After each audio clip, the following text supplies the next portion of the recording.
Scotty, kumusta yung return game mo?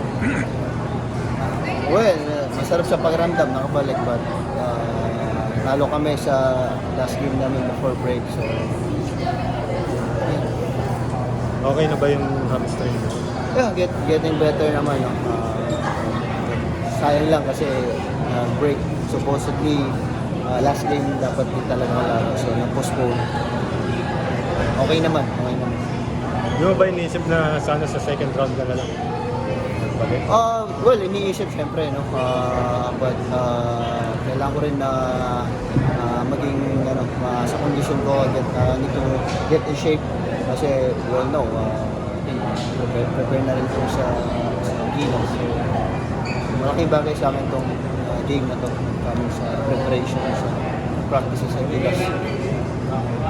So maglalaro ka sa window tsaka sa Asian Games?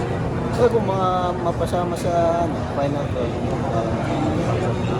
of course, doon naman ako willing to help anything for the national team sa practice. Ano? Okay. Okay? Thank you, Scott. Gusto ko na